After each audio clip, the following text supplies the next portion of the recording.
Hi geometry students, this is Julia. These notes are on our geometry vocabulary for the year, so everyone should have this note sheet in front of you, and if you could please get two different colors, so if you have a pencil, get a pen, you get two different colored pens, something like that, because we're going to be using two colors to take these notes. Basically, I'm just going to kind of run through the definitions. We're going to draw a picture, and for some of these, there's a specific notation or way of abbreviating to describe the specific term. So for some of the terms we'll have something written for notation, but not for all of them. Okay, so our first word is point.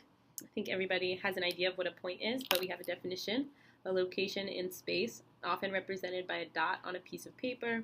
However, unlike a physical dot, this object technically has no length, width, or depth. No length, width, or depth. So we think of it as dimension 0. And visually, not too surprising, we just kind of draw one dot. Typically, we'll label a point with a letter, so something like this is point A. And then the notation would be that if I'm talking about a point, my notation is just that same letter. So if I'm talking about point A, I would just write A. The next one we have is a line. So a line is the shortest path connecting two points. The object has only one dimension, length. And it continues infinitely far in both directions. So the idea here would be, if I put 2 points, say A and B, any 2 points I put, I'm going to be able to connect them by drawing a straight line through them, right? So I could call this line based off of the 2 points. So I could call this line AB. And the way I do it is I write the 2 points, and then above it, I'm going to draw a little line with arrows telling me I'm extending in both directions. Can't see that? I'm just going to zoom in. Okay, so I could now, in this case, order doesn't matter. So I could have also written BA with the line over it. If there was, say, another point on this line, suppose there's some point C, now there's a whole bunch of ways I could name this line, because now I could say it's AC. I could also say it's CA, reverse the order. I could also say it's CB. I could also say it's BC. So there's a whole bunch of ways, depending on how many points we have labeled, to call a line. The other thing that sometimes happens is you'll see, like, sometimes there's just a letter off to the side of the line, so something like the letter M. So then I could also say this is called line M. And you'll see all of these things come up, okay? So moving right along, our next vocabulary word is a line segment. So we say it's the portion of a line lying strictly between 2 points. It has a finite length and no width. Okay, so it's one chunk of a line, is a line segment. So I'm going to draw 2 points, connect them. I'm going to use 2 different letters, my initials, J and P. So this is the line segment JP. How do I denote that? I would say JP, and then now the difference between the notation for a segment and a line is that the segment doesn't have the arrows over it. It doesn't have endpoints in the notation, it's just a straight line, but it's implied that it stops there. And again, order doesn't matter here, so I could also say PJ with the line over it. Okay, moving along. My next word is array. So our definition of array is it can be thought of as half of a line. It has a point on one end and extends infinitely in the other direction. So point on one end, infinitely in the other direction.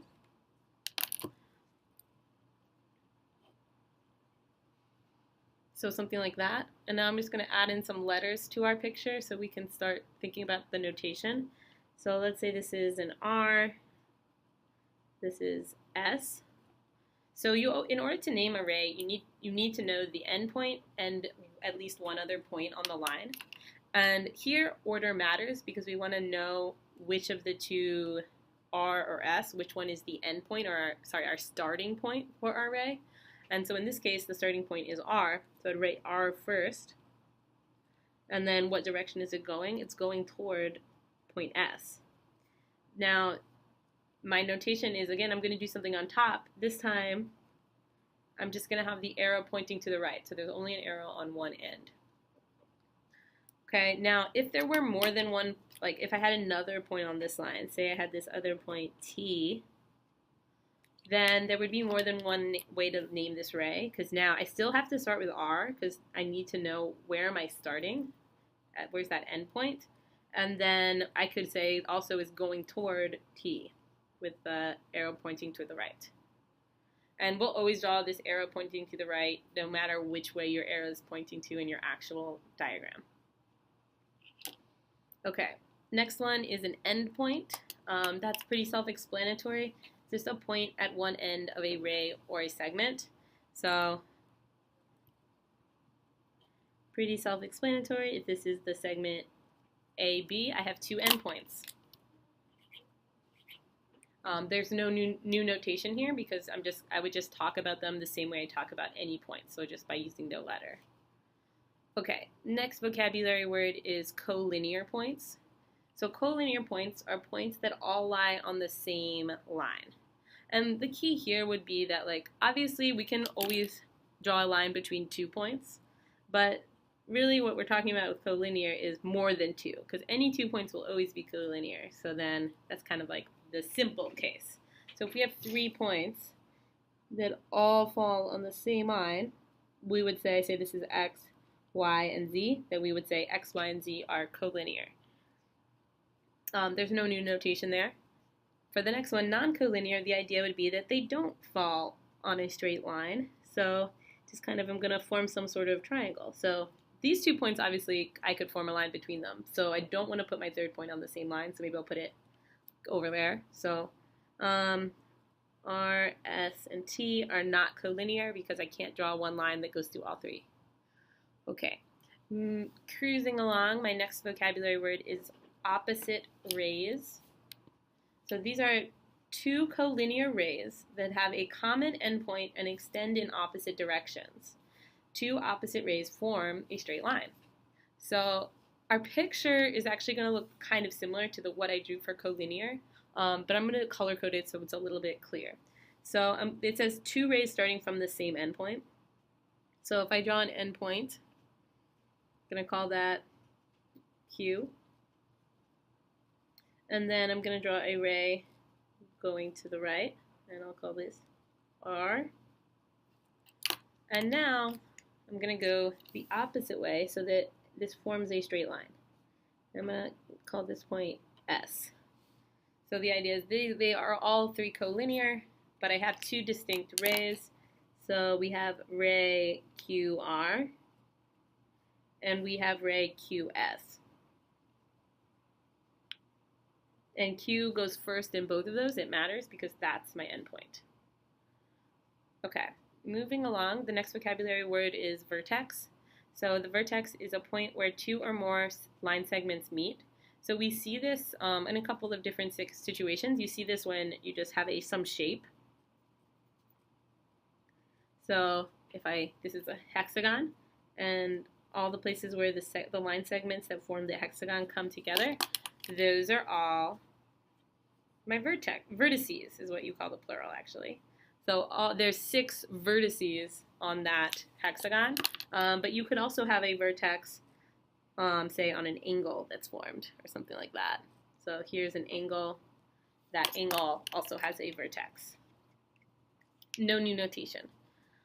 Intersection, I think we should all know that one. It's the location where 2 or more objects meet. So pretty simple. Just going to kind of draw 2 lines.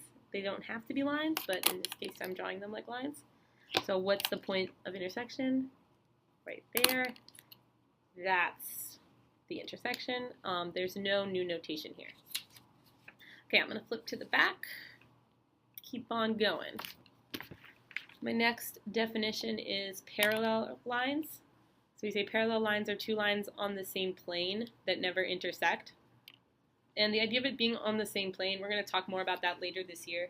but you can kind of imagine just in 2 dimensions, or like lying on one sheet of paper is the way that they would be parallel.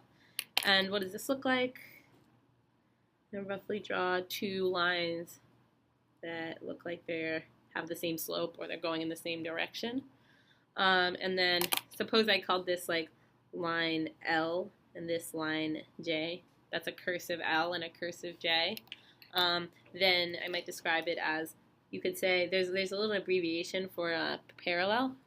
So we could say like line L, and then we just do like 2 vertical parallel lines and say parallel to line J. Okay, and that's one way to do that notation. The next vocabulary word is perpendicular lines. So 2 lines that intersect at right angles or 90 degrees. So something like, and it could be line segments as well. Well, except it says lines right there. And then the way to denote, and that looks like it's 90 degrees, in a picture we'll always know it's supposed to be 90 if you see that square drawn in the corner.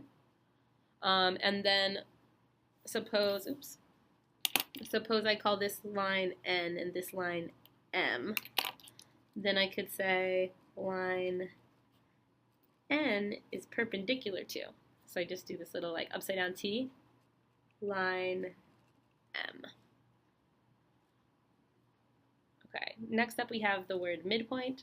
A midpoint, a point on a line segment that divides it into 2 equal parts. So I'm going to draw a line segment, call this ST. Then the midpoint is the place in between S and T, such that if I put that point there, it creates 2 equal smaller segments. So I don't have a ruler on me, but I'm just going to kind of eyeball where it looks like that should be. So I'm going to say it's about there. I'm going to call that point M. And I'm going to show you one more piece to the notation when we're drawing a visual or a diagram, which is if you put like a little slash mark through a line segment, that means that it's congruent to or equal in length to any other segment that has that same slash mark. So since I drew a slash mark between S and M and another one between M and T, that means that SM is congruent to MT, which is what we want because we want 2 equal parts, right? But there is no new notation for a midpoint. Okay, next up is an angle. So an angle is a shape formed by 2 lines or rays diverging from a common point that we call the vertex. Okay, so let's draw an angle. So I'm going to have my common point, and then I'm going to draw 2 rays coming out of it. I'm going to call this point J, and then I'm going to put 2 other points on here. I'm going to call this K, and I'm going to call this L.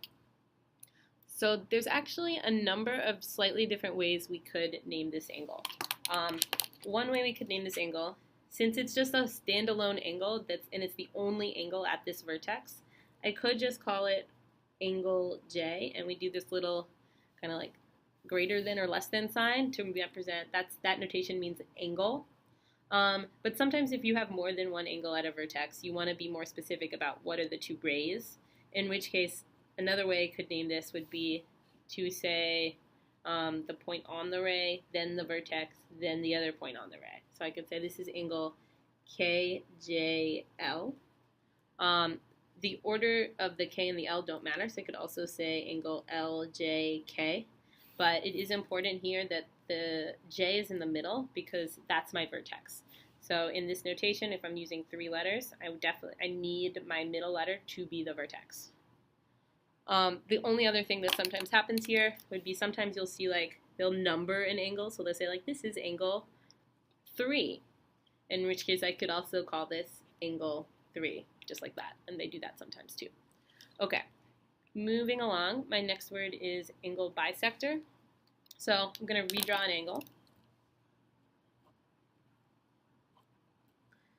Stick to the same letter, so if I say that's J, that's K, and that's L. An angle bisector is a line or array that divides an angle into 2 congruent angles. So I'm just going to kind of eyeball this, but I'm going to draw another line ray coming out that looks like it'll split this angle in half. I'm going to do a dotted line first so I can be more accurate. That looks about right. And I'm going to call this other point M. And now you see I have these two smaller angles, and the key thing about these two smaller angles is they're congruent to each other. So this angle right here is congruent to this angle down here. And the way we show congruence is by kind of drawing those little swoops in the angle. So like if I had just one swoop in this angle and another swoop here, that means they're congruent. All right, in this case I did two swoops in each, so that means those two angles are congruent or equal. And then notationally, we'd say that the ray JM is the angle bisector of the angle KJL. So JM as a ray is the angle bisector. Okay, I'm going to try to speed through these last couple. Adjacent angles. Two angles are adjacent when they have a common side and a common vertex, but don't overlap. Okay, so the angles formed by the angle bisector are actually two adjacent angles. The ray that they share, or the side that they share, is the side JM.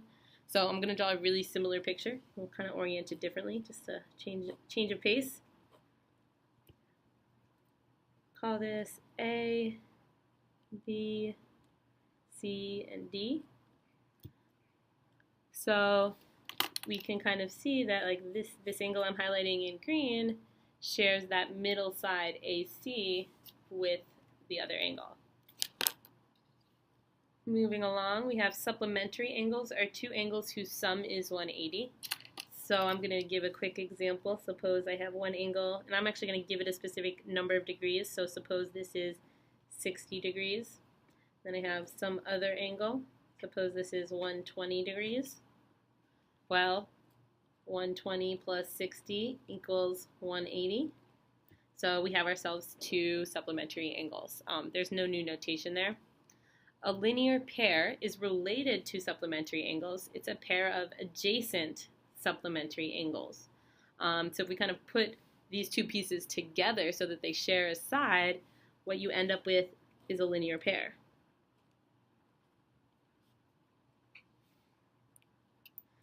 So if I call this O, Q, or S, so we have these, so we have this angle right here, and then we have this other angle right there. Together they form a straight line, which is 180 degrees. So for vertical angles, we have a pair of angles such that the rays forming the sides of one and the rays forming the sides of the other are opposite rays. So that's kind of a crazy definition, but I think it's a little bit easier to think about this visually. So if you kind of imagine how they're defining it is if you have kind of a pair, one angle, and then we extend opposite rays off of each of the sides of that angle. So something like this. It creates what are called vertical angles. So we say that the angles across from each other are the vertical angles. So like this angle and this angle are vertical angles to each other, and then this angle and this angle. So you can all, even though it says vertical, you could also be like across from each other horizontally. And then lastly, we have a circle. It's a shape with all points the same distance from the center. So do your best to draw a circle.